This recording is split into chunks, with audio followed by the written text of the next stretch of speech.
All right, everybody, they're big, they're green, they're horny as hell, they're trying to impregnate everybody. What more do you need?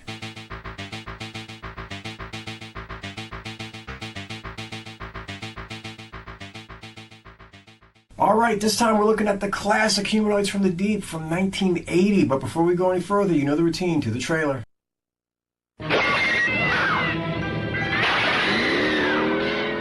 coming. Humanoids from the Deep.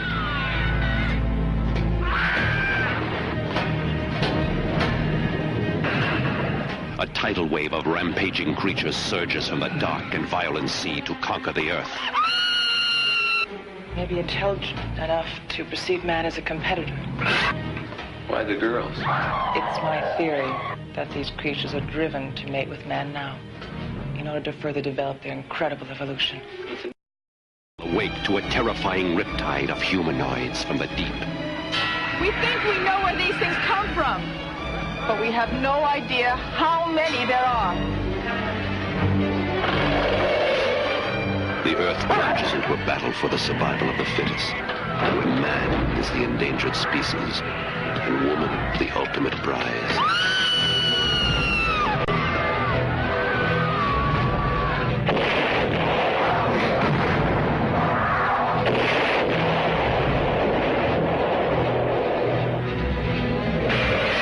Anywhere you run, anytime you stop, they will find you.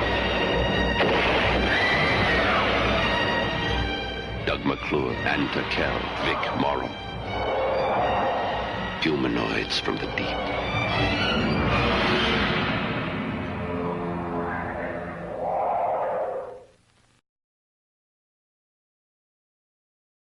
All right, everybody, this motion picture was directed by Barbara Peeters. This was her last foray into motion picture directing. After this, she did stuff like Cagney and Lacey and Remington Steele and Falcon Crest. Before this, though, she had done things like Summer School Teachers and Star Hops.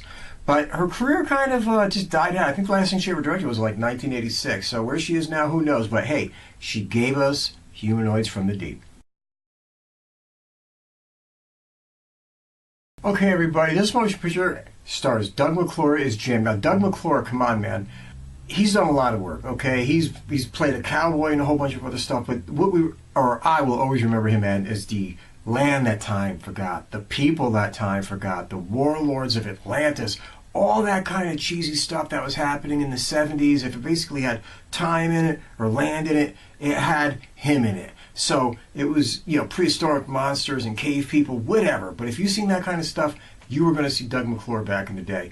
And I love that kind of stuff. And he's going to pop up in so many motion pictures that I'm going to review in the future. It isn't even going to be funny. So Doug McClure, man, Doug McClure, cowboys, dinosaurs, Doug McClure. Okay, playing Hank Slattery was a guy who played bad guys all the time. And that was Vic Morrow. Vic Morrow was a really good actor. He was in such classic stuff as Dirty Mary, Crazy Larry. He was in the original Bad News Bears. He was in a whole bunch of stuff. He's the dad of Jennifer Jason Leigh. But one of the things that's kind of tragic is that he was killed on a motion picture in, it was in the mid-'80s. It was the Twilight Zone, the motion picture, and he was sadly killed when a helicopter killed him and two children while filming a scene, something that should never happen in a motion picture, ever, for no reason. And he was taken before his time. But he always did a great job in every motion picture he was in. Usually always played the heavy or some kind of a gnarly, gruff guy that you didn't really like. But he always did a great job at it. So Vic Morrow, R.I.P., man. Take it easy. Okay, playing Dr. Susan Drake was Ann Turkel. Ann Turkel had a really long career. Well, relatively long career. She kept working right up until 2005. She was in a lot of TV shows, whether it was Knight Rider or Street Hawk or Silk Stockings. She was in a lot of things.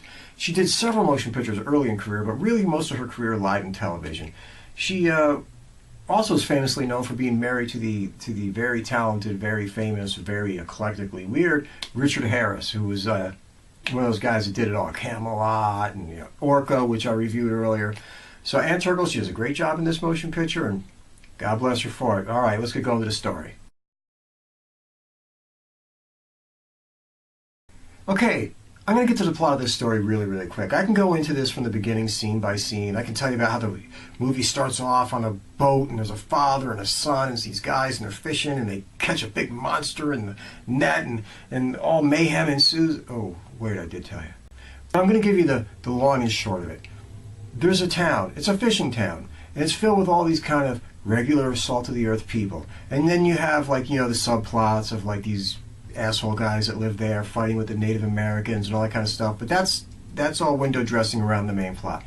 The main plot is you have these people living in a fishing village, and all of a sudden these big, pissed-off, green, humanoid mutant creatures wind up attacking all the women in town. They're attacking them in their houses, they're attacking them on the beach, they're attacking them at the fair, they're attacking them at carnivals, they're attacking these chicks anywhere they can get, and you're like, what is going on here? And these things are just basically these horny buggers trying to impregnate human women.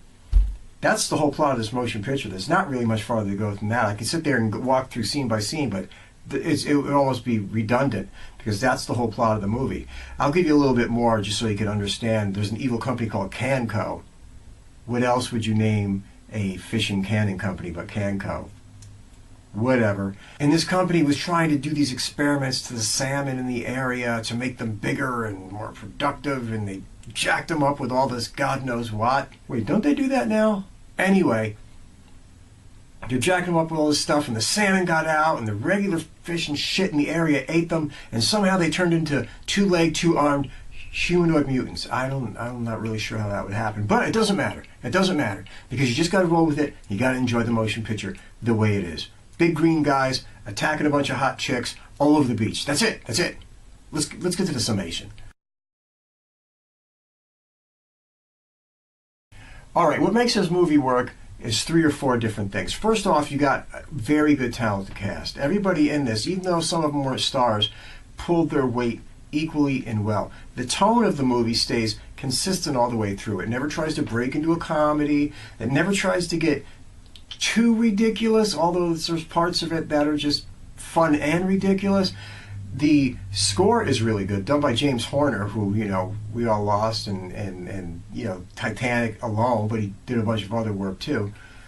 And just the vibe of the motion picture. It's a good old-fashioned horror monster movie. That's it. These things are just guys in big green suits, although they are very well done green suits, by the way. But they're just guys in big green suits with big, long, extendable arms on the end of the suits. That's it. It's nothing like, where you go see John Carpenter's The Thing and your mind is fucking blown. It's just guys in suits. But it's just fun because you get into the atmosphere of the movie. And that's probably what this movie has the best of, is vibe and atmosphere. It stays consistent. It's enjoyable. It's well directed. There's parts of it that are like, okay, I can tell this is on a soundstage, whatever. But you don't care. The motion picture is what it is, and it doesn't try to be anything more than what it is. Yeah, it throws in a little bit of gore to give you kind of that kind of stuff. Yeah, it throws in a little bit of the titties and stuff to give you that kind of stuff. But that's not the primary thing that it's about. Although those things are pretty cool. But the primary gist of the movie is it's a good old-fashioned horror movie based on a goofy plot, of which there was a ton of these things in the early 80s, whether it was like Prophecy or Piranha or all those motion pictures that just kind of just barreled out of nowhere in a 4 or 5 year span of, toxic chemical, this and that, and this is mutated, and that is mutated, and this is skewed up, and this was a government experiment, whatever, and all the, the creatures run wild and kill people for it. Basically mankind being punished for its sins, which is basically all this motion picture is. So, you get a shot, go out and check out Humanoids from the Deep. Sometimes I think it was called Monster in other markets, so I don't know what country you're watching this is. But it's still a really good motion picture. Directed well, acted well, written well, paced very well, and the atmosphere is just perfect for what it's supposed to be. Well done movie. Go check it out. Catch you all later. Peace, everybody.